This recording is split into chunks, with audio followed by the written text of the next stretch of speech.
प्रिय विद्यार्थियों, आज हम एल्काइन के बारे में अध्ययन करेंगे।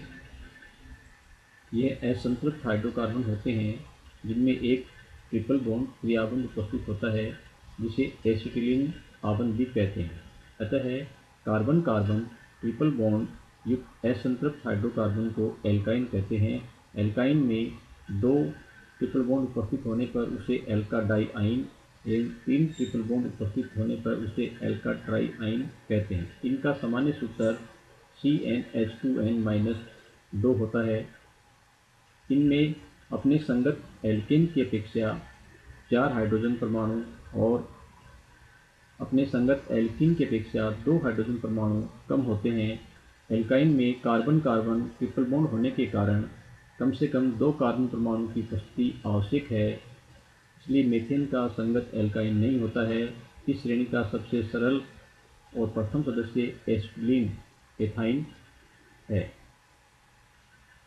नेक्स्ट, नामकरण एवं समावेशिता, नोमेनक्लेचर एंड आइसोमेरिज्म। रूप पद्धति ट्राइयुक्त सिस्टम में ट्रिपल बॉन्ड क्रियाबंध युक्त हाइड्रोकार्बन यौगिकों के सर्वोत्तम सदस्य को एसिटिलीन और अन्य सदस्यों को एसिटिलीन व्युत्पन्न मानते हैं। जैसा कि इस यौगिक का रूप पद्धति के अनुसार नाम एसिटिलीन है और यहाँ पर हम देख रहे हैं H की जगह CH3 है, वो प्रतिस्थापी समूह जुड़ा हुआ है। अतः इसको एसिटिलीन व्युत्पन्न मानते हुए इसका नाम रूप पद्धति के अनुसार मेथिल एसिटिलीन होगा। इसी प्रकार से इसका नाम यहाँ पर डाई मेथिल एसिटिलीन होगा। इसी प्रकार से इसका रूप पद्धति के अनुसार नाम एथिल मेथिल एसिटिलीन होगा। इन उदाहरणों से स्पष्ट है कि भिन्न एल्किल प्रतिस्थापी होने पर उन्हें अंग्रेजी वर्णमाला के क्रम में लिखते हैं और एक जैसे 2 प्रतिस्थापी समूह होने पर उनके नाम के पहले डाई पूर्व लगन का प्रयोग करते हैं। IUPAC पद्धति में इस श्रेणी को एल्काइन कहते हैं। ये नाम इनके जनक एल्केन पर आधारित होता है और अंत में एन के स्थान पर यहाँ आइन है वो प्रयुक्त करते हैं। एल्काइन का IUPAC नामकरण करते समय सबसे पहले सबसे लंबी कार्बन श्रृंखला का चयन करते हैं जिसमें ट्रिपल बॉन्ड क्रियाबंध उपस्थित है।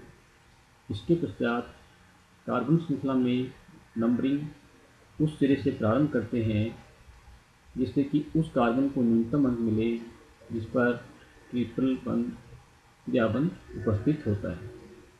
अतः अंकन नंबरिंग उस सिरे से प्रारंभ करते हैं जिससे ट्रिपल बॉन्ड वाले कार्बन को न्यूनतम अंक मिले और इस अंक को उसके नाम के साथ पूर्व लगन के रूप में लिखा जाता है और यहाँ पर आइन जो है वो सफिक्स के रूप में प्रयुक्त करते हैं। जैसा इस यौगिक का नाम यहाँ इसमें देख रहे हैं हम, 2 कार्बन हैं, 2 कार्बन होने पर एथ शब्द प्रयुक्त करते हैं और एथ के बाद में आइन लगाते हैं। अतः इसका IUPAC नाम होगा एथाइन, एथ प्लस आइन एथाइन।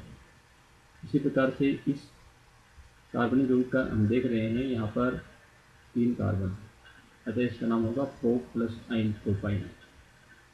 यहाँ पर हम देख रहे हैं ट्रिपल बॉन्ड इस कार्बन के पास में है, इधर है। नंबरिंग यहाँ से शुरू करते हैं 1, 2, 3 और 4। अतः इसका IUPAC नाम होगा 1-ब्यूटाइन। 4 कार्बन होने पर ब्यूट प्लस आइन और ट्रिपल बॉन्ड है वो 1 नंबर कार्बन पर उपस्थित है, अतः इसका IUPAC नाम होगा 1-ब्यूटाइन। इसी प्रकार से इस यौगिक का IUPAC नाम होगा 2-ब्यूटाइन। यहाँ पर हम देख रहे हैं कि कार्बन श्रृंखला में कुल 4 कार्बन परमाणु हैं और ट्रिपल बॉन्ड 2 नंबर कार्बन पर उपस्थित है, अतः इसका नाम होगा 2-ब्यूटाइन।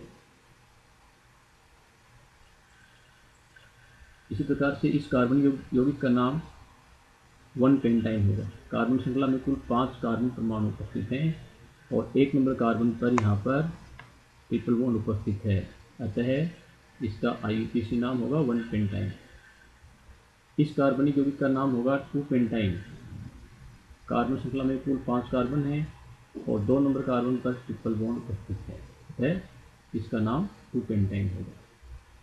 इस यौगिक का नामकरण हम इस प्रकार से करते हैं। यहाँ पर हम देख रहे हैं कि इस कार्बन के पास में इधर ट्रिपल बॉन्ड है, अतः नंबरिंग इधर से प्रारंभ करते हैं। 1 नंबर कार्बन, 2, 3 उपचार। 3 नंबर कार्बन पर मेथिल समूह जुड़ा हुआ है, अतः 3 मेथिल। और यहाँ पर मुख्य कार्बन श्रृंखला में 4 कार्बन हैं, अतः इसका नाम होगा 1 ब्यूटाइन। अतः इसका आईयूपीएसी नाम होगा 3 मेथिल 1 ब्यूटाइन। एल्काइन पोजीशन और चेन स्थिति और श्रृंखला समावेशिता प्रदर्शित करते हैं। 1 ब्यूटाइन और 2 ब्यूटाइन ये एक दूसरे के पोजीशन आइसोमर हैं, स्थिति समावेशी। इसी प्रकार से 1 पेंटाइन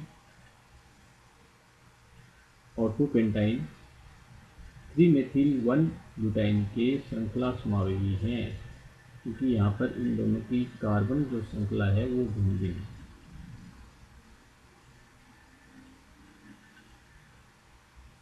एल्काइन से एक हाइड्रोजन को हटाने से प्राप्त एक संयोजी मूलक को एल्काइनिल मूलक कहते हैं। जब एस्टिलीन में यहाँ पर एक H हटा देते हैं तो जो मूलक बनता है वह एथाइनिल कहलाता है। इसी प्रकार से प्रोपाइन से जब एक H हटा देते हैं तो बना हुआ मूलक प्रोपाइनिल कहलाता है। नेक्स्ट, संरचना और बंधन, स्ट्रक्चर एंड बॉन्डिंग। एल्काइन में ट्रिपल बॉन्ड से बंधित प्रत्येक कार्बन परमाणु sp संकेत होता है। प्रत्येक कार्बन पर 2 sp संकेत कक्षक होते हैं और ये दोनों एक दूसरे से 180 डिग्री के कोण पर अभिविन्यासित होते हैं। ट्रिपल बॉन्ड के प्रत्येक कार्बन परमाणु पर 2 असंकृत पी कक्षक py और pz उपस्थित होते हैं, जो अणु के तल से और आपस में भी 90 डिग्री के कोण पर होते हैं। दोनों sp संकर कक्षक प्रत्येक कार्बन परमाणु को 2 सिग्मा बंध से जोड़ते हैं, जिसमें से एक हाइड्रोजन परमाणु या एल्किल समूह के साथ और दूसरा दूसरे कार्बन परमाणु के साथ जुड़ता है। एल्काइन में यहाँ पर कार्बन कार्बन ट्रिपल बॉन्ड की बंध लंबाई 1.20 एंगस्ट्रॉम होती है, जबकि कार्बन हाइड्रोजन बंध की बंध लंबाई 1.06 एंगस्ट्रॉम। प्रत्येक कार्बन परमाणु पर उपस्थित असंकृत py और pz कक्षक सहपार्श्विक साइड टू साइड, जैसा कि यहाँ प्रदर्शित किया गया है, py और pz कक्षक हैं वो साइड टू साइड सहपार्श्विक अतिव्यापन करते हैं। दोनों कार्बन परमाणु को 2 पाई बंधों से ये जोड़ देते हैं। इस प्रकार कार्बन ट्रिपल बॉन्ड कार्बन एक सरल रेखा के रूप में उपस्थित होता है। एक pi electron number carbon carbon नाभिकों को बंधित करने वाली रेखा के ऊपर और दूसरा जो है नीचे। इसी प्रकार दूसरा पाई नंबर इस रेखा के आगे और पीछे उपस्थित होता है। इस प्रकार 4 लोग के पार्श्व अतिव्यापन से जो 2 पाई बंध बनते हैं वे नाभिकों को जोड़ने वाली रेखा के चारों ओर एक बेलनाकार सिलेंडर के रूप में उपस्थित होते हैं। इस प्रकार एक कार्बन कार्बन ट्रिपल बॉन्ड में यहाँ पर एक सिग्मा बंध और 2 पाई बंध होते हैं।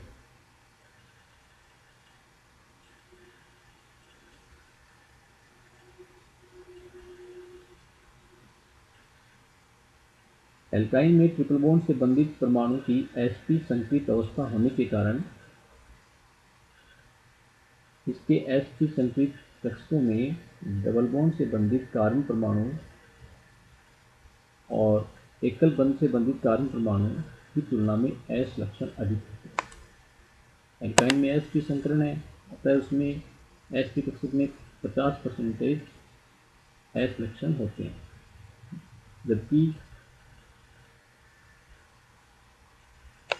sp2 में 33% S लक्षण होते हैं और sp3 में 25% s लक्षण होते हैं।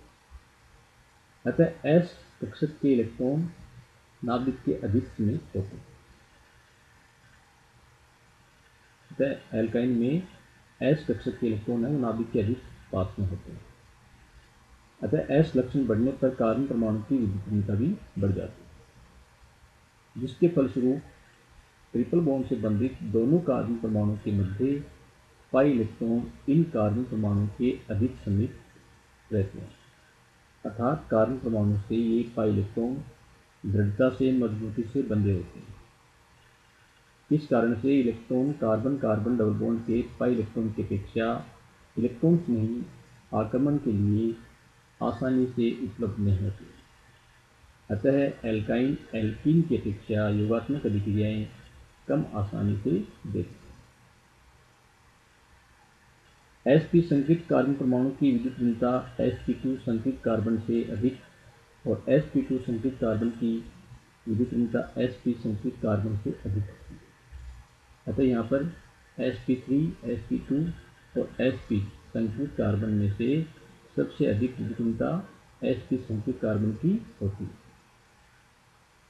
अतः सबसे अधिक इलेक्ट्रॉन का आकर्षण भी sp संकृत कार्बन के द्वारा ही होगा। अतः यहाँ पर CH बंध के विस्मांत विकर्ण के द्वारा प्रोटॉन सर्वाधिक आसानी से निकल सकता है। अतः एल्काइन में ट्रिपल बॉन्ड से बंधित कार्बन पर यदि हाइड्रोजन उपस्थित होता है तो वह अम्लीय प्रकृति को दर्शाता है, क्योंकि यहाँ पर एल्काइन में sp संकृत कार्बन है उसकी विद्युतीयता अधिक होती है, इसलिए प्रोटॉन है वो आसानी से निकल जाता है और वह अम्लीय प्रकृति को दर्शाता है।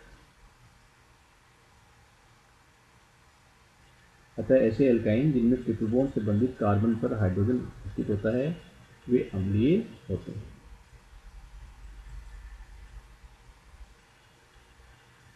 Thank you.